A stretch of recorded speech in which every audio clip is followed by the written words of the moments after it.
അപ്പം നമ്മുടെ Indian bike ഗെയിമിൽ നമ്മുടെ ഫ്രീ ഫയറിലെ റെഡ് ക്രിമിനലാണ് നമ്മുടെ ഫ്രാങ്ക്ലിനുമായിട്ട് ഫൈറ്റ് ചെയ്യാൻ വന്നേക്കുന്നത്. നല്ല രീതിക്ക് ഇൻട്രസ്റ്റിംഗ് ആണ്. അപ്പം എല്ലാവരും ഈ ഒരു വീഡിയോ ഫുൾ ആയിട്ട് വാച്ച് ചെയ്യണം. ഇത് കാണാൻ നമ്മുടെ ഫ്രീ ഫയറിൽ ലോബി പോലെ ഉണ്ടല്ലോ. സെന്റ് മോനെ ഇത് ഓൾഡ് പാട്ടൊക്കെ വെച്ചിട്ടുണ്ടല്ലോ. ഇതൊന്ന് ഗെയിമിംഗ് റൂം. എടാ മോനെ, എടാ അതേ ഫ്രീ ഫയറിന്റെ കാസറ്റ് ഒക്കെ ഉണ്ടല്ലോ.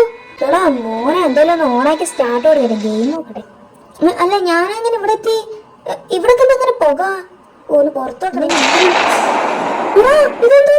അയ്യോ കുറച്ചു മുമ്പ് ഞാൻ ഇതിലുണ്ടായിരുന്നു. എന്റെ പണി ഇരുന്നായിരുന്നു. വേഗം വീട്ടിൽ പോട്ടെ. ഇതൊന്ന് വീടിന് മുമ്പായിരുന്നു ഇങ്ങനെ വെച്ചിങ്ങനെ എടുത്ത് ഫ്രീ ഫയർ ബ്ലൂ ഇല്ല പുറത്ത് റബ്ബേ. ഇതെന്തൊരു ബട്ടൺ നെക്കി നോക്ക് എന്തായാലും. അല്ല ഇത് ഇയാളത് ക്ലോക്ക് ടവർ അല്ല പഠിച്ചോനെ. എന്നാലും ഗസ് ഇവിടുന്ന് എന്തെങ്കിലും കിട്ടുകയാണെങ്കിൽ ഒന്ന് അടിച്ചു മാറ്റി കൊണ്ടോ. കണ്ടിട്ട് ഒരു ഒന്നും ഇല്ലാന്ന് തോന്നുന്നു. ഇവിടെ എന്താ ഹർത്താലാണ്. എന്തായാലും നോക്കട്ടെ. അതേ ഫ്രീ ഫയറിൽ കോബ്ര MP40 ഇല്ലടാ. അടുത്ത പാർട്ട് 2 വരാം. എല്ലാവർക്കും ബൈ.